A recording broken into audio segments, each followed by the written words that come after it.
For today, and continuing with the next several lessons, we will be reading The Twits, written by Roald Dahl, read by me, Teacher Nick. I hope you're ready. Let's begin. The house, the tree, and the monkey cage. But that's not enough of that. We can't go on forever watching these two disgusting people doing disgusting things to each other. We must get ahead with the story. Here is a picture of Mr. and Mrs. Twit's house and garden. Some house. It looks like a prison, and not a window anywhere. "Who wants windows?" Mr. Twit had said when they were building it. "Who wants every Tom, Dick, and Harry peeping in to see what you're doing?" It didn't occur to Mr. Twit that windows were meant mainly for looking out of, not for looking into. And what do you think of that ghastly garden? Mrs. Twit was the gardener. She was very good at growing thistles and stinging nettles. "I always grow plenty of spiky thistles and plenty of stinging nettles," she used to say. "They keep out nasty, nosy little children." Near the house you can see Mr. Twit's workshed. To one side there is the big dead tree. It never has any leaves on it because it's dead. And not far from the tree you can see the monkey cage. There are 4 monkeys in it. They belong to Mr. Twit. You will hear about them later. Hugtight sticky glue. Once a week on Wednesdays, the Twits had bird pie for supper. Mr. Twit caught the birds and Mrs. Twit cooked them. Mr. Twit was good at catching birds. On the day before Bird Pie Day, he would put the ladder up against the big dead tree and climb into the branches with a bucket of glue and a paintbrush. The glue he used was something called Hugtight, and it was stickier than any other glue in the world. He would paint it along the tops of all the branches and then go away. As the sun went down, birds would fly in from all around to roost for the night in the big dead tree. They didn't know, poor things, that the branches were all smeared with horrible Hugtight. The moment they landed on a branch, their feet stuck, and that was that. The next morning, which was Bird Pie Day, Mr. Twit would climb up the ladder again and grab all the wretched birds that were stuck to the tree. It didn't matter what kind they were. Song thrushes, blackbirds, sparrows, crows, little Jenny wrens, robins, anything. They all went into the pot for Wednesday's bird pie supper. 4 sticky little boys. On one Tuesday evening after Mr. Twit had been up the ladder and smeared the tree with Hugtight, 4 little boys crept into the garden to look at the monkeys. They didn't care about the thistles and stinging nettles, not when there were monkeys to look at. After a while, they got tired of looking at the monkeys, so they explored further into the garden and found the ladder leaning against the big dead tree. They decided to climb up it just for fun. There's nothing wrong with that. The next morning, when Mr. Twit went out to collect the birds, he found 4 miserable little boys sitting in the tree, stuck as tight as could be by the seat of their pants to the branches. There were no birds because the presence of the boys had scared them away. Mr. Twit was furious. "As there are no birds for my pie tonight," he shouted, "then it'll have to be boys instead." He started to climb the ladder. "Boy pie might be better than bird pie," he went on, grinning horribly. "More meat and not so many tiny little bones." The boys were terrified. "He's going to boil us!" cried one of them. "He'll stew us alive!" wailed the second one. "He'll cook us with carrots!" cried the third. But the fourth little boy, who had more sense than all the others, whispered, "Listen, I've just had an idea. We are only stuck by the seat of our pants. So quick, unbutton your pants and slip out of them and fall to the ground."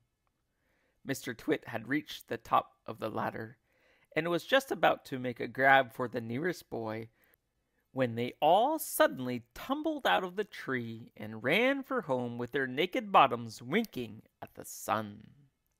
The Great Upside-Down Monkey Circus. Now for the monkeys. The 4 monkeys in the cage in the garden were all one family. They were Muggle-Wump and his wife and their 2 small children. But what on earth were Mr. and Mrs. Twit doing with monkeys in their garden? Well, in the old days, they had both worked in a circus as monkey trainers. They used to teach monkeys to do tricks and to dress up in human clothes and to smoke pipes and all the rest of that nonsense. Today, although they were retired, Mr. Twit still wanted to train monkeys. It was his dream that one day he would own the first great upside-down monkey circus in the world. That meant that the monkeys had to do everything upside down. They had to dance upside down, on their hands with their feet in the air. They had to play football upside down. They had to balance one on top of the other upside down, and Muggle-Wump at the bottom and the smallest baby monkey at the very top. They even had to eat and drink upside down, and that is not an easy thing to do because the food and water has to go up your throat instead of down it. In fact, it is almost impossible, but the monkeys simply had to do it, otherwise they got nothing. All this sounds pretty silly to you and me. It sounded pretty silly to the monkeys too. They absolutely hated having to do this upside down nonsense day after day. It made them giddy standing on their heads for hours on end. Sometimes the 2 small monkey children would faint with so much blood going to their heads. But Mr. Twit didn't care about that. He kept them practicing for 6 hours every day, and if they didn't do as they were told, Mrs. Twit would soon come running with her beastly stick. The roly-poly bird to the rescue. Muggle-Wump and his family longed to escape from the cage in Mr. Twit's garden and go back to the African jungle where they came from. They hated Mr. and Mrs. Twit for making their lives so miserable. They also hated them for what they did to the birds every Tuesday and Wednesday. "Fly away, birds!" they used to shout, jumping about in the cage and waving their arms. "Don't sit on that big dead tree. It's just been smeared all over with sticky glue. Go and sit somewhere else." But these were English birds, and they couldn't understand the weird African language the monkeys spoke. So they took no notice and went on using the big dead tree and getting caught for Mrs. Twit's bird pie. Then one day, a truly magnificent bird flew down out of the sky and landed on the monkey cage. "Good heavens!" cried all the monkeys together. "It's the roly-poly bird! What on earth are you doing over here in England, roly-poly bird?" Like the monkeys, the roly-poly bird came from Africa, and he spoke in the same language as they did. "I've come for a holiday," said the roly-poly bird. "I like to travel." He fluffed his marvelous colored feathers and looked down rather grandly at the monkeys. "For most people," he went on, "flying away on holiday is very expensive. but I can fly anywhere in the world for nothing." "Do you know how to talk to these English birds?" Muggle-Wump asked him. "Of course I do," said the roly-poly bird. "It's no good going to a country and not knowing the language." "Then we must hurry," said Muggle-Wump. "Today is Tuesday, and over there you can already see the revolting Mr. Twit up the ladder painting sticky glue on all the branches of the big dead tree. This evening, when the birds come in to roost, you must warn them not to perch on that tree, or they will be made into bird pie." That evening, the roly-poly bird flew round and round the big dead tree, singing out, "There's sticky, sticky stuff all over the tree. If you land in the branches, you'll never get free. So fly away, stay up high, or you'll finish up tomorrow in a hot bird pie." No bird pie for Mr. Twit. The next morning, when Mr. Twit came out with his huge basket to snatch all the birds from the big dead tree, there wasn't a single one on it. They were all sitting on top of the monkey cage. The roly-poly bird was in there as well, and Muggle-Wump and his family were inside the cage, and the whole lot of them were laughing at Mr. Twit. Still no bird pie for Mr. Twit. Mr. Twit wasn't going to wait another week for his bird pie supper. He loved bird pie. It was his favorite meal. So that very same day, he went after the birds again.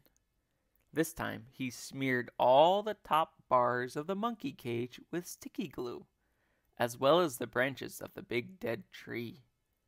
"Now I'll get you," he said, "whichever one you sit on." The monkeys crouched inside the cage watching all this, and later on, when the roly-poly bird came swooping in for an evening chat, they shouted out, "Don't land on our cage, roly-poly bird. It's covered in sticky glue. So is the tree." And that evening, as the sun went down and all the birds came in again to roost, the roly-poly bird flew round and round the monkey cage and the big dead tree, singing out his warning. "There's sticky stuff now on the cage and the tree. If you land on either, you'll never get free. So fly away, stay up high, or you'll finish up tomorrow in a hot bird pie." Mr. and Mrs. Twit go off to buy guns. The next morning, when Mr. Twit came out with his huge basket, not a single bird was sitting on either the monkey cage or the big dead tree. They were all perched happily on the roof of Mr. Twit's house. The roly-poly bird was up there as well, and the monkeys were in the cage, and the whole lot of them were hooting with laughter at Mr. Twit. "I'll wipe away that silly laugh off your beaks," Mr. Twit screamed at the birds. "I'll get you next time, you filthy feathery frumps. I'll wring your necks, the whole lot of you, and have you bubbling in a pot for bird pie before this day is out." "How are you going to do that?" asked Mrs. Twit, who had come outside to see what all the noise was about. "I won't have you smearing sticky glue all over the roof of the house." Mr. Twit got very excited. "I've got a great idea," he cried. He didn't bother to keep his voice down because he didn't think the monkeys could understand. "We'll both go into town right away, and we'll buy a gun each," he shouted. "How's that?" "Brilliant!" cried Mrs. Twit, grinning and showing her long yellow teeth. "We'll buy those big shotguns that spray out 50 bullets or more with each bang." Exactly, said Mr. Twit.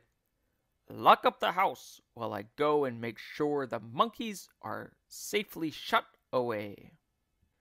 Mr. Twit went over to the monkey cage.